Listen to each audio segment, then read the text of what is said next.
Welcome to another one of my videos, and this time I'm going to be talking about something completely unlike me. I'm going to be speaking only about silver, and I'm very much a gold investor. I like mostly gold bullion coins and also numismatic gold coins. I very rarely hold silver, and when I get it in, I normally try and find a buyer straight away. I don't really like silver, and I think this is why I've made this channel, because there's a lot of people out there with very popular YouTube channels, and you've probably watched the people that I'm about to speak about, and they talk about gold, silver, but they only ever embellish it. They only give you the positive picture, and there might be a really bad week for gold and silver, and they will find one little thing that was bullish and just go on about that. And I'm like, no, that's not helping anyone. You need to sometimes talk about the pitfalls of investing in this industry or sector. So I'm gonna start off by talking about silver and why I don't like it as an investment. But even though I'm going to reel off a few things that people might or might not agree with, the tide is turning on this. For the first time ever, I want to sit on silver, and I'm going to discuss why. So why don't I like silver? Well, the first thing is that when I go to my safety deposit box and I pull out the gold coins that I've got, you just look at it and you're like, gold is just beautiful. It's the same. It's probably the same for a lot of people when they look at like a nice diamond, or they might see something in the jewelry shop that's quite blingy, diamonds, rubies, whatever, sapphires. I mean, I walked around Hatton Gardens once and looked at some of the in the shop windows, and there was some beautiful stones in there, and I get that sort of feeling when I look at gold. I think, wow, that is just lovely. That's a jewel to me. I don't get that from silver, and I never have. Silver just looks like a normal metal to me, and that's probably the first reason when I first ever started investing in bullion why I never bothered with silver. The second thing with silver is that, well, what do I go on to next? I think that silver is like, I mean, the gold to silver ratio at the moment is 1 gold ounce equivalent to 90 silver ounces. So for me to store like £10,000 worth of silver, it needs to take up quite a lot of space. And the other thing is as well is where silver is very low value compared to gold. Like if I do decide to sell a batch of it, it's a big weight to be sending through the post, and I just don't like it because of that. Like gold is very valuable per gram, so I don't need much of it. Whereas silver, I potentially need quite a lot to have a decent exposure to silver. So that's just a little thing. But the other thing that I don't like about silver, and I think that many people that are really heavily invested in silver can probably be like, oh, okay, he's got a point there. When it comes to the actual performance of silver, it's almost like boring, boring, boring, boring, boring, boom. And silver will just not really do much. It will start to show some promise, and then you'll see a big drop down. Obviously, silver sort of amplifies the gold performance. So when gold starts to go up, silver will go up by more. When gold has a down day or down week, silver will fall more on the downside. But when silver goes, it really goes. And this is all linked to the fact that silver is quite a unique metal, and I'll sort of touch on this a little bit more at the back end of the presentation. But it's a unique metal in that it's 60% industrial and 40% investment. That's according to mining.com. So most of the silver demand is literally industry. When silver, but silver does have safe haven properties because it sort of moves loosely in tandem with gold. So when gold is performing as a safe haven, silver will normally hold its own in when everything else is blood on the streets.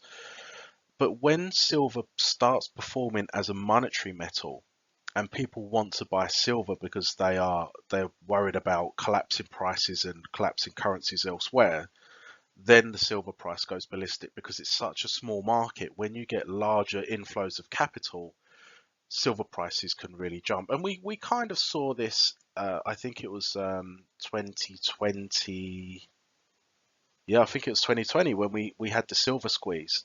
You had a lot of capital that wasn't normally going into silver investment bars and coins that was, and it caused the price to jump. So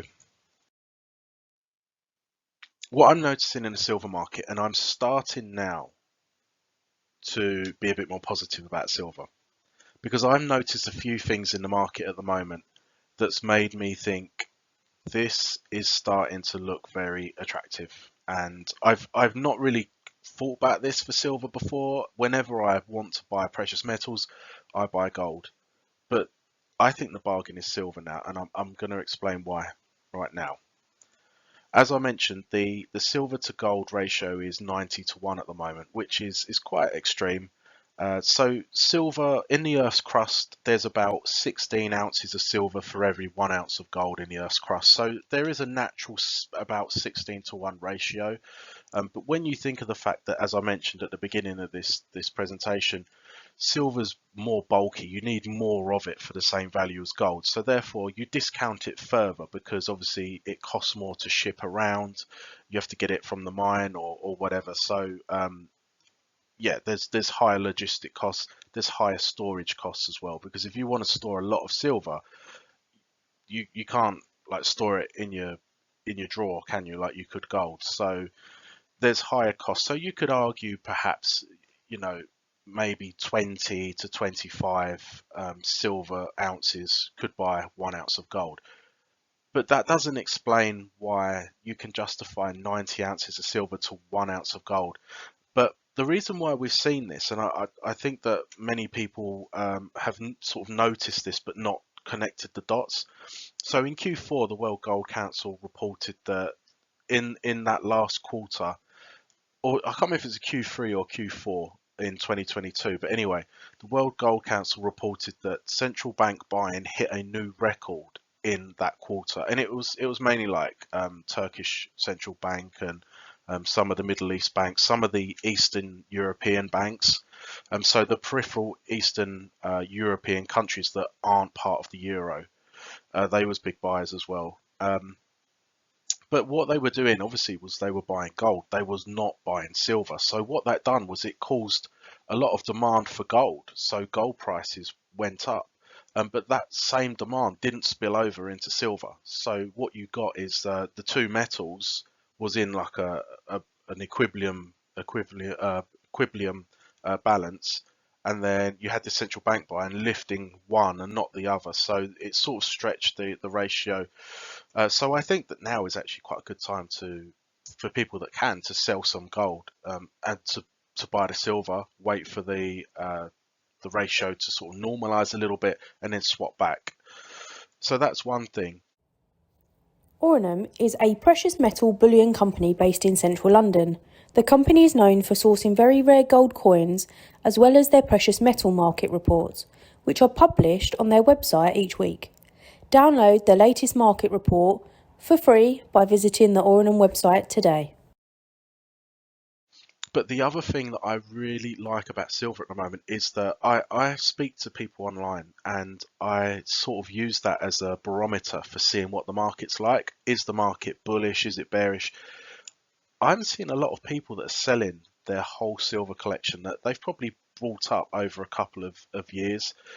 These are relatively low capitalized investors, but it shows what people are thinking. And I spoke to someone and they said that they think that silver eagles, so the 1 ounce silver US eagle coins, are bad investments. They said that, I think he said 3 years ago, he bought a load of eagles and he can't sell them for profit. Like they are worth literally what you paid 3 years ago, and obviously you've got all the inflation and things like that that's happened ever since. So, and I think part of it is because of the VAT in the UK.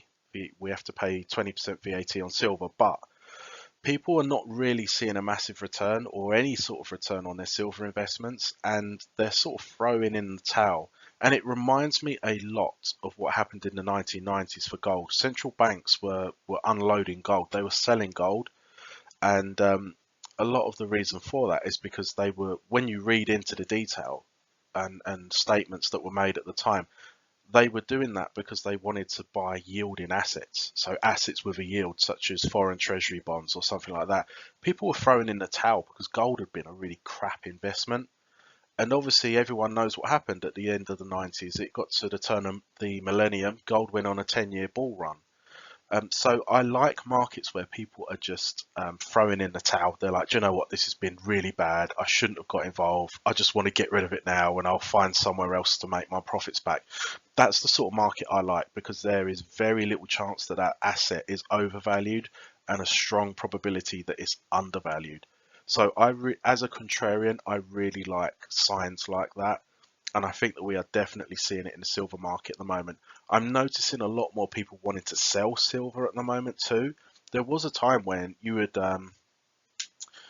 see like people that own antique shops or pawn shops on these programs, and they would say, we just can't get hold of silver. There's such a global shortage for silver. And yeah, I was noticing the same thing. There wasn't a huge amount of silver when silver was on offer. Bullion companies were selling out silver. Now we're seeing not, I wouldn't say the opposite, but we're seeing a completely different situation now where silver's plentiful. Silver's always on offer, and there's not always buyers for it. And I think that this just shows that people aren't bullish about silver at the moment. And I always think one of the best things you can do as an investor is you should try to buy from the pessimist and sell to the optimist. And this is something that I really like about silver. Silver is, well, when you if you Google what is the best metal conductor of electricity, silver. Silver is the best conductor of electricity. So it is central to um, improving the performance of solar panels. It's also central to improving batteries for electronic vehicles.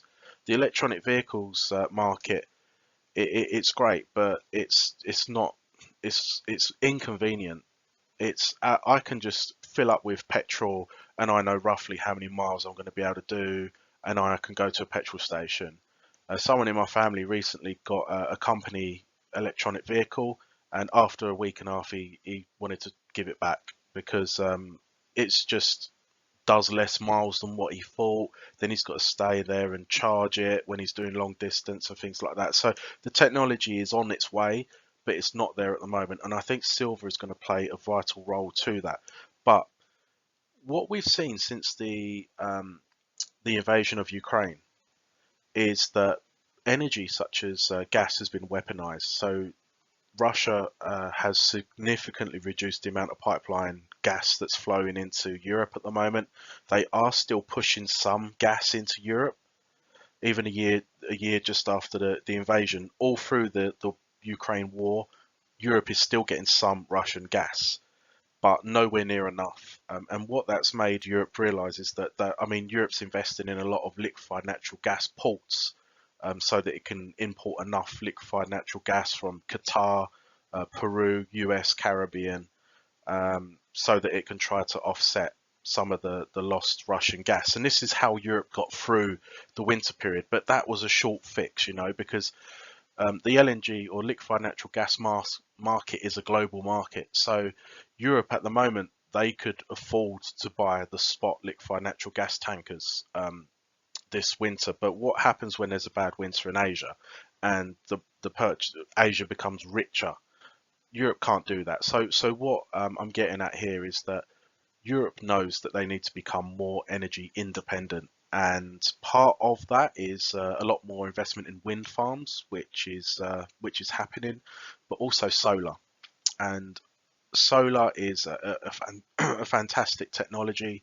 I watched a program on YouTube.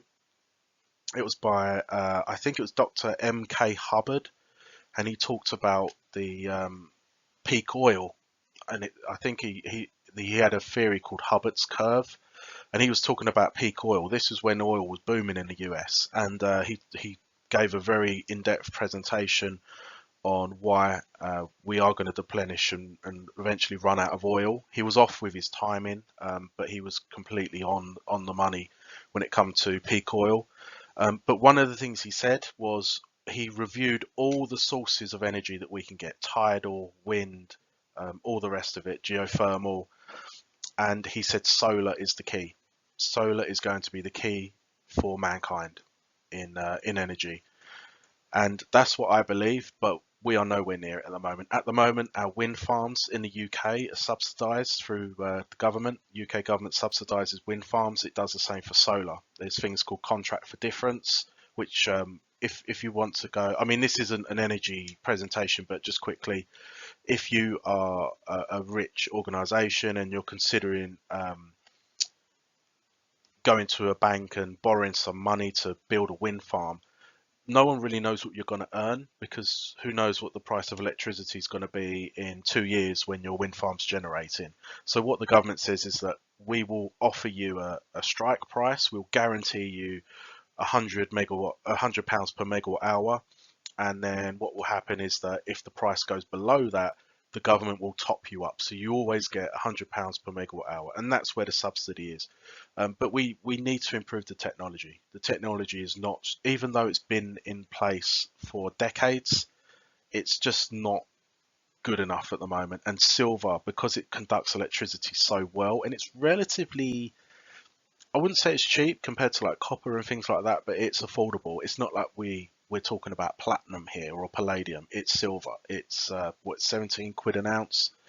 So it's definitely going to be big when it comes to geopolitical tensions rising.